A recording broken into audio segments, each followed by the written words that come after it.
Arigatoshi. Tignan mo, may something dito. What's up, guys? So, ngayon is gagawa kami ng... Anong gagawin namin? We're not gonna do a vlog, pero magtitry kami ng Japanese snacks. Yes, so yung pinsan ko is punta siya ng Japan and then nagpabili ka ng mga Japanese snacks para matry namin. So, thank you, Ate Mara! You're the best! Oras nang mag-try. Ito yung una namin itatry. Ito ang itsura niya. Wala akong maintindihan kundi super. Okay, so mukha siya rocket shape and then yung picture is parang may suka na may dahon ng saging at may saging. So, makikita natin. Ooh! Amoy yung Nutri-Star! Amoy Nutri-Star, lasang crispy patata. It's called Super by Morinaga. Ooh! Star! I would rate this 5 out of 10. Next namin ito try is Mike Popcorn. familiar yung brand niya. Frito-Lay. Mga. May siyang may caramel. No? Yeah. Parang normal popcorn siya. Actually, 6. Yeah, I would give 6.5. Next is parang ang cute niya. Walaan niyang ano to. Tada! Oh, eto, wala ka na namang maintindihan but ang may gawa is kalbi. Mukha siyang fries. Yeah. Fries to, no?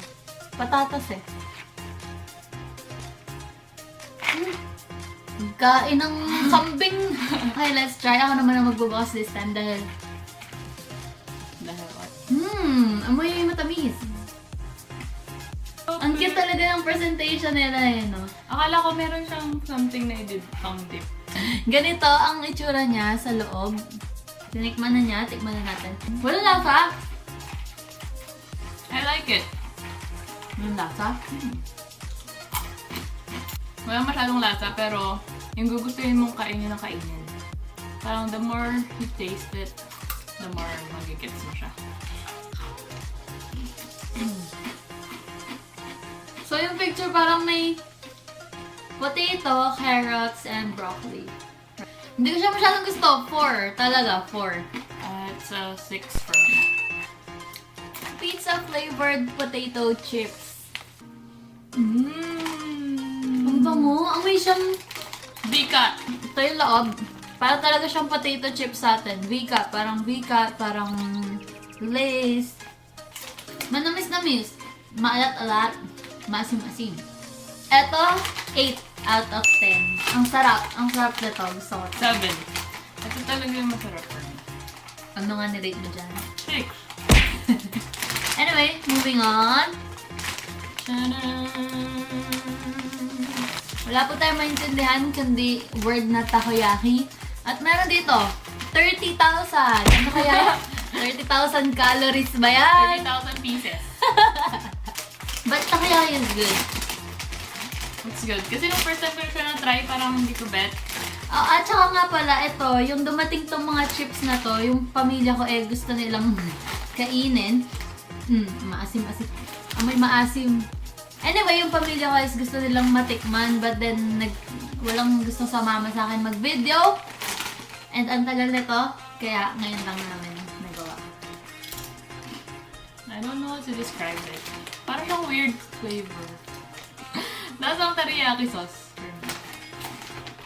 Kung alam niyo yung sikat na Japanese noodles, yung UFO, yung seasoning nun, parang ganon yung flavor nito. I would rate this 4. Grabe naman. 6 naman. Mas gusto ko naman siya dun sa dalawang walang lasa. Hindi siya yung list. Unlist ko talaga. Ito yung list niya. I don't know why, because it's so good. Wala talagang lasa, bes. Oh, Lasang oil niya. lasang langis. Tandanan! So, obviously, it's chocolate flavored. And yung, parang kung i-compare ko siya sa chips sa Pinas, alam niyo yung sponge, yung ganito rin siya, bilog-bilog na chocolate na pag kinagat mo parang rich na may na-absorb siyang chocolate. Kanina niya pa ito yung crave or not crave, parang kanina niya pa gusto mo try. Ito yung loob niya, talagang mukha siyang sponge. But, see? Mukha siyang sponge! Grabe ka mukha niyo si SpongeBob. Ang sarap! This is my favorite. Ooh. I love.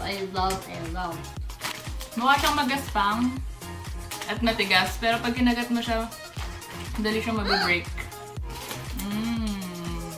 9. Ako, 10. But para sa mahilig mag-noodles, tada! Super cute. And ito, isang pack na merong 4 na maliliit na packs na sakto daw sa isang mug. So, titignan natin. So, bubuksan natin siya. Oh my gosh, pakita mo yung size niya. Like, ganyan yung kamay niya. Ito yung noodles.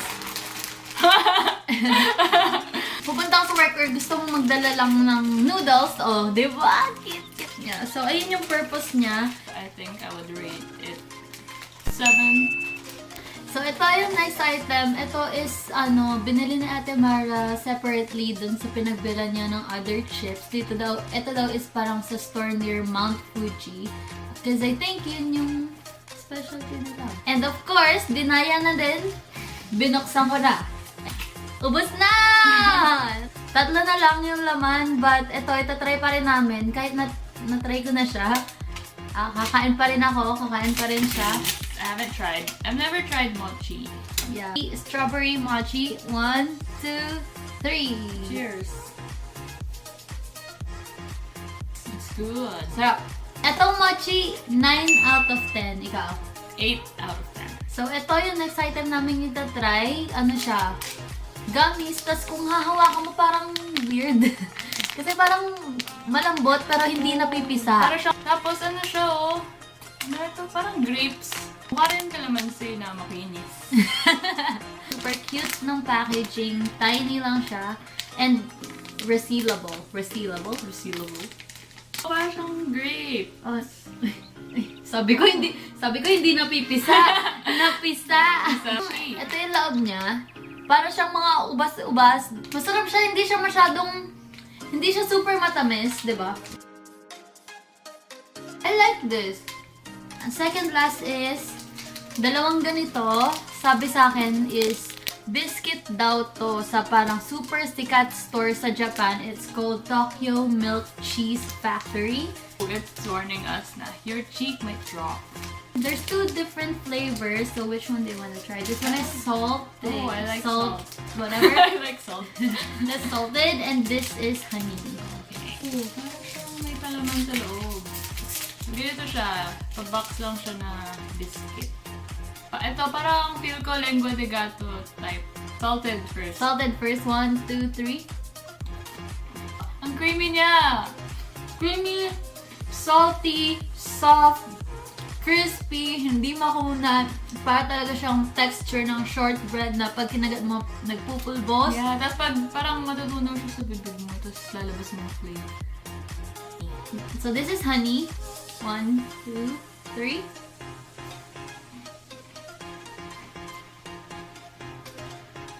Same lasa. Parang mas maalat pa to. Parang same lasa for me. Same siya. Baka naman di tayo nagkapalit. Sarap! 10! 9.5. Mukha siyang mamahalin, right? Yeah. Ako, ang dami ko talaga nakikitang video sa YouTube na nagtatry sila ng mga Japanese snacks and super curious din talaga ako. Like, kung masarap ba sila, kung anong lasa nila, naiiba ba sila sa mga lasa ng normal snacks namin dito. Pero ngayon, parang nasagot na yung lahat ng questions namin about Japanese snacks. Overall, it's good. It's a must try. And yeah. That's it, guys! So, please don't forget to hit the subscribe button para updated kayo sa weekly videos namin. Talagang tinatry namin gumawa ng weekly videos for you. Bye!